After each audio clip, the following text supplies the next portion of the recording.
I'm Claire from Living Life with Fibromyalgia, and today I'm going to make a nice and simple lentil dal soup, whatever you want to call it.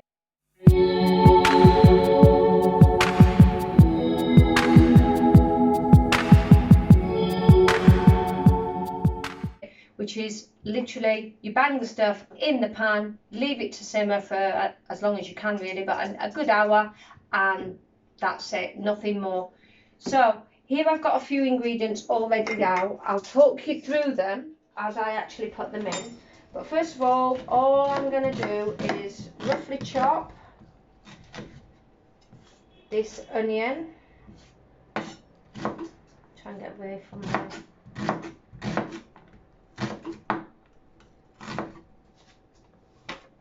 Okay, so all I do is slice into it like that.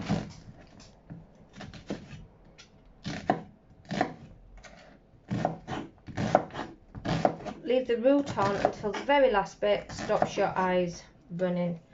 Nice, quick and easy. I've got a pan here.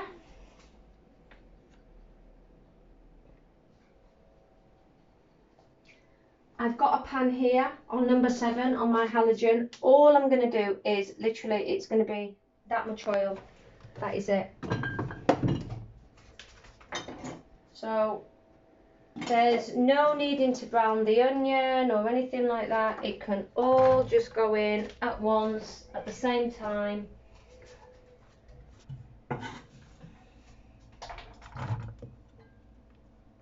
I used to do this in a huge, big, massive cauldron sized pan, but that was when we got like the kids as well. And now it's only me and Darren, and to be fair, Darren might not even eat any of it, so I don't want to do too much. After you've put the onion in, I use this. So this is consume acros, that's garlic. That's pre-peeled. Aliñado, that's garlic sat in a vinegary kind of brine. So all I'm going to do, I've spilt a little bit there, not a problem, just dab it up. So all I'm going to do, press the garlic under the knife with the back of my hand, squash it out like that, and then just again holding my knife nice and stable with the point on the chopping board, roughly chop. You can do this as fine or as rough as you want. It's all going to cut down. There's going to be no burnt bits, no raw bits. It's going to cut for long enough, so it doesn't really matter how rough that is. Scoop it up, put it in. Now this is a stainless steel pan, so I don't want it to actually get too hot. I will just stir that around, although there's no hard and fast rule with regard to that. So next thing in there, I'm going to put in my very lazy chilli, pre-chopped. You can use dry chili flakes, whatever you want really. As you can see, that's well used, but I find it nice and easy. Knife full straight in there. There's absolutely nothing wrong with using pre-chopped and pre-prepared ingredients, especially when you don't use them all the time. So another thing, pre-prepared, chopped ginger. We're not huge ginger fans, so just a splodge of that. It's called the body's natural deodorizer. Basically, if you put it in any kind of soup, stir fry, curry, the hot spicy food that makes your breath smell and also your other bodily function smell should be eliminated to a certain degree by the fact that you put some ginger in there. Next thing, tinned chopped tomatoes, in Spanish, tomatos pelados. But the ingredient here, troceado, that means they've been pre-chopped. It's just laziness. It cost me 5 cents a can more to get them pre-chopped than whole. But as you can see, they then already chopped, nice and chunky. By that time, that sounds as though it's hitting up that nice. So, next thing, red wine, white wine, rosé wine, whiskey, beer, whatever you've got. This is actually looking quite grim now, but it's the last of a bottle that I use for cooking. I'm going to pour it in my tin of tomatoes, only so that I can give it a swizz round and get all the tomato juices that were stuck to the bottom of the tin. So that is now gonna take a couple of minutes to get back up to heat, but in the meantime that will give me time to show you this.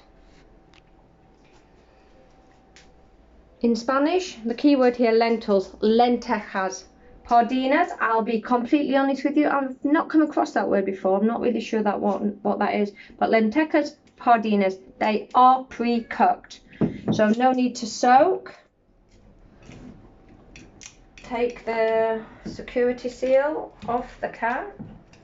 Now these cans I usually struggle to open, so if you've got a tin, a bottle jar that you're going to use straight away and you don't need to store it, create the vacuum, pop in like that, just pierce the top of the lid. I do need to go over to the sink and drain these. So when you've got the lentils all out of the jar, into the colander, this is quite one with quite large holes, just give them a rinse under some cold running water, get all the bottling fluid off them so they don't go all starchy when you cook. No worries about draining them massively, but you might want to just put them back over a jar or something while you carry them over to the pan again. Okay, so straight in the pan like that, absolutely no airs and graces. Mix that up. As you can see, them tomatoes have already come up to heat, so it won't take long. Oh, I know what I've not put in. So next thing, no bay leaves. These are curry leaves. They've dried and broken down, so you know, a few of those. They're just dried curry leaves. You can use lime leaves, they're quite good as well. And then a few herbs that you like. I just usually tend to put in a sprinkle of oregano, parsley, basil, whatever you've got to hand. There's no hard and fast rule with this ingredient. You just put in what you've got, what you like. And then finally, before we top it up with some water, is 2 stock cubes in there. You can just put them in whole if you want, or you can just give them a rough crumble. And then the next thing you need to do, just so that they've got enough liquid to make that into sort of quite a sumptuous soup, is just some water. So my jar that I've got the lentils out of, I've just let my tap run a minute so that the water's already quite hot, and I probably won't put in all that. So it's nice and fluid. I've got plenty of movement because that will start to boil down as it thickens. And then that, no salt, no pepper at this point, because you have got quite a few herbs and you've got the stock cubes in there. It's best to come back in about 30 minutes or so, I've found from experience, and then do your salt and pepper when your flavours have already started to come out. Lid on that, just keep an eye on it for 5 minutes to make sure that it's not like boiling too rapidly.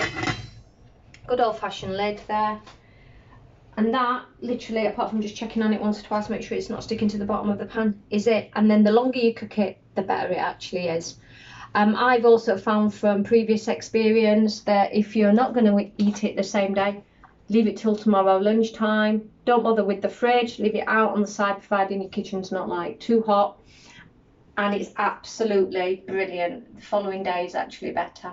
So we'll come back to this in an hour, see how we're going. Okay, so this has now been cooking for about 15 minutes. So I just thought I'd come back and check the tastings of it and what have you. It still looks a little bit thin at the moment. I'm going to give it about another 40 minutes in total. But I've turned the temperature right down, so it's only just simmering. with the lid on. It is only just sort of turning over bubble wise, but I've tasted it. It actually isn't, to my thinking, anything. I'll give it another 15-20 minutes, taste it again, but I actually don't think it needs any additional salt or pepper in. So I'm just going to leave that now to simmer away, and I'll show you the finished result in a little while. Okay, so that's been cooking all in all for about almost an hour. I was going to pulse it down with the blender, but I thought it might make too much mess, so I just literally got the potato masher just to get any large lumps out of it. But there you are, still quite chunky, but it's got a nice smooth texture as well. And that pretty much is ready to go. So that I'm just going to serve it with some typical Spanish bread and some alioli. Alioli. Let me just show you what the alioli is. The alioli that we buy over here, that one's almost empty. The alioli we buy here is, our favourite is Chovi alioli.